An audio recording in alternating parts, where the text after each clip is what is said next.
Shlama and welcome to Assyrian Kitchen. I'm Antonina Zamaya here on the patio at the 320 Wine Lounge all the way in Los Angeles, California to meet with the owner and wine sommelier Edgar Poureshagh.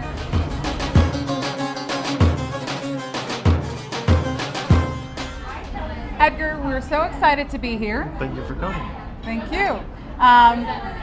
We're here at the 320 Wine Lounge on the patio. It's a beautiful night. What can one expect when coming out to 320 Wine Lounge? I think that what sets us apart is the fact that we have the wine tasting apparatus. And we're not just a wine bar, it's a full kitchen. So we've been one of the first in Los Angeles to really approach fine wine in the form of a wine bar. So, How many years have you been here? 2 years in June. Wonderful. And you are the wine sommelier? I am the person that pretends like he knows what he's talking about. You're doing a great job. We did a Thank walkthrough you. in the beginning. I tried. Yeah, so that was great. You've been in the news a lot lately. It's very exciting for the 320 Wine Lounge. Can you tell us more about that? We're very fortunate. I think it's because we're getting attention because we're really passionate about wine.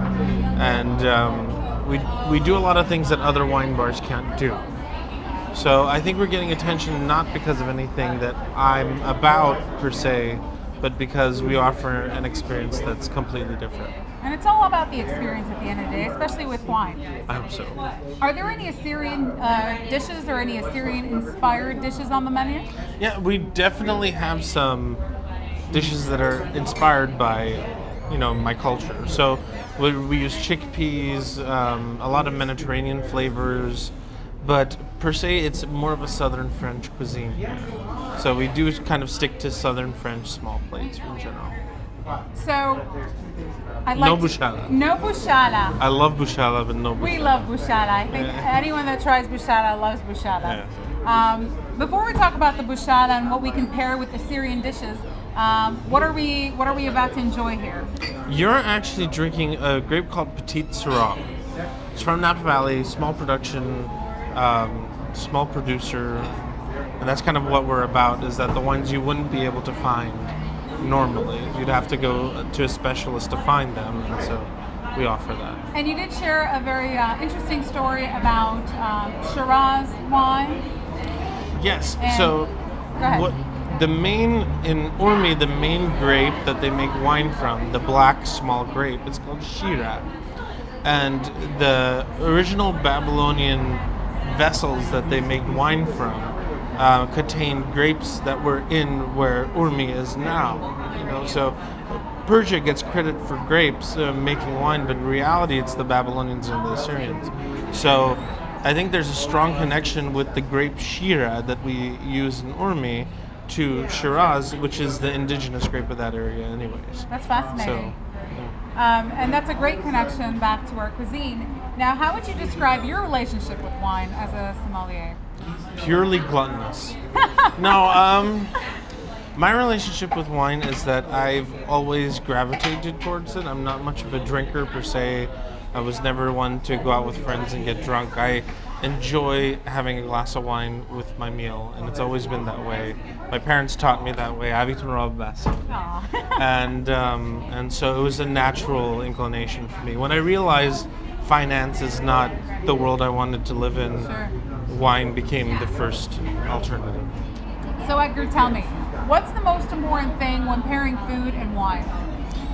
You want the experience to be greater than the sum of its parts. So you want a wine and a cuisine, a dish, to complement each other in a way that it creates an experience. So there are many ways to do that. My favorite way to do that is to take the dominant flavor of the dish.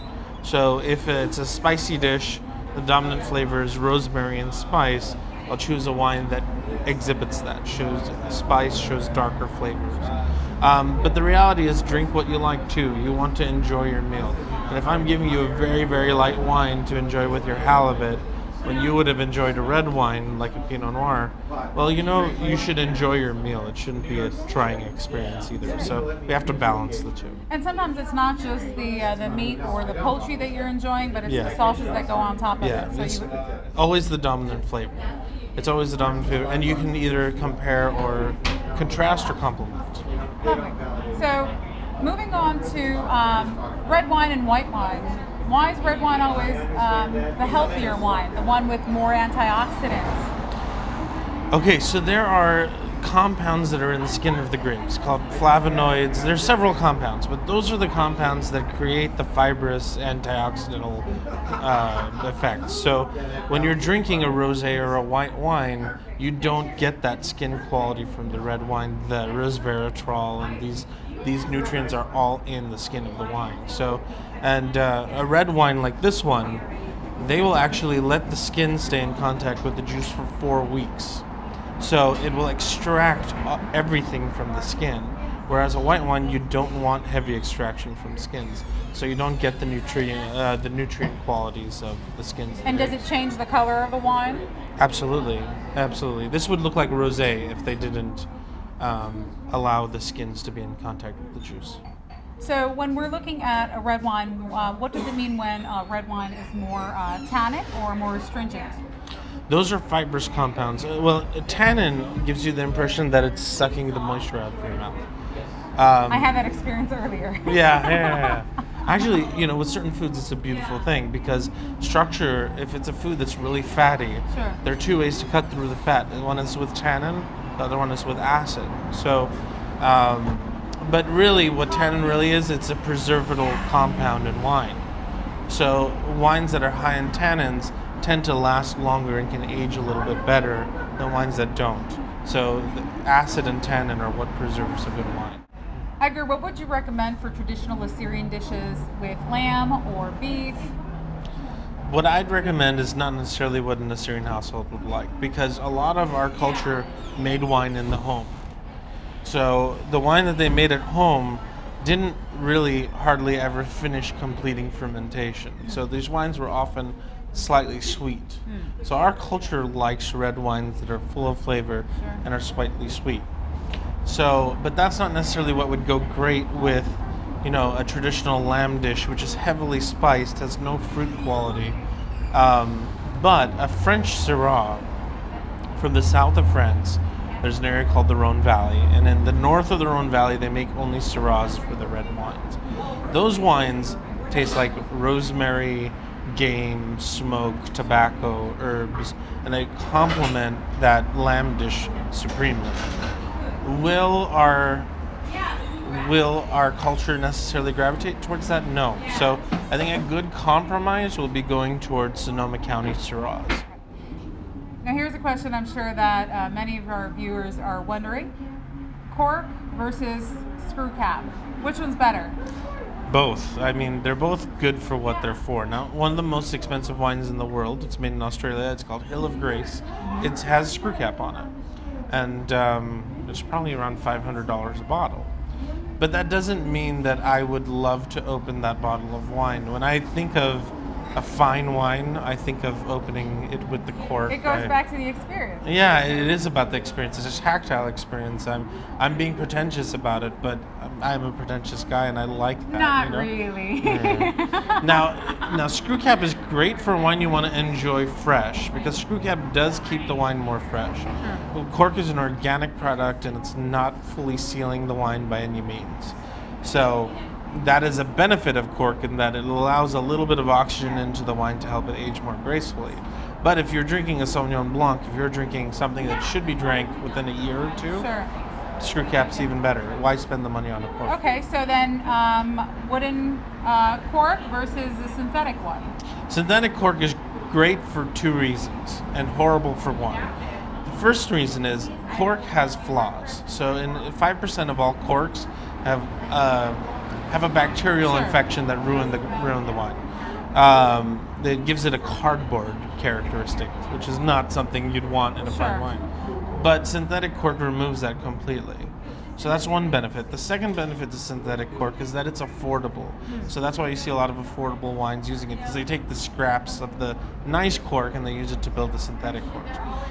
The third problem is that I'm a pretentious guy and I do not want to see little cork particles. So there's something to be said about being traditional. I mean, we're a traditional culture, right? So maybe I'm predisposed to being that way, but I love it. I can't help it.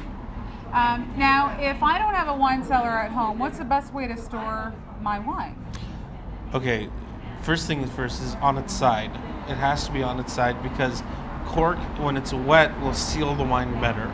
Well, if you lay it up, if you sit it up straight, the cork is going to dry and it can shrink. Sure. That'll let out too much oxygen and ruin your wine. Second thing is, people say that cellar temperature should be 60 degrees. That's true. If you want to age your wines for years and years and years and years, you want it at a low temperature. But more importantly is temperature shifts. The more stable the temperature is wherever you're storing the wine, Sure. the better your wine will do. So if you can't afford one of those little refrigerators, I always say just store it in the darkest part of your closet. Anything else that you'd like our viewers to know about 320 Wine Lounge or about yourself? About myself, I'm... He's hilarious, by the way. We've had a great time here at the 320 Wine Lounge. We I'm don't a want to horrible leave. person.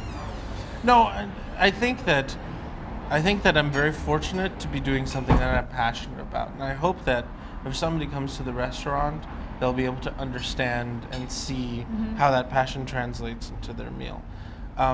It doesn't always translate. We're not always perfect, but so far we're one of the top-rated establishments in Los Angeles for small plates and for wine. So we're very fortunate. I love my culture. I love being Assyrian. I eat, drink, sleep, think Assyrian, and it's an honor to be part of the show. Thank you. We're really excited to be here. And next time we make bushada and you're in Chicago, Absolutely. you're stopping by. Sauvignon Blanc. There you go. There you go. Bushada and Sauvignon Blanc. Okay. We'll drink to that. Cheers. Cheers. Thank you. Thank you. Thank you, Basima Raba. Well, that concludes our segment here at the 320 Wine Lounge in Los Angeles, California. I'm Antonina Zamaya, Basima Raba, and see you next time.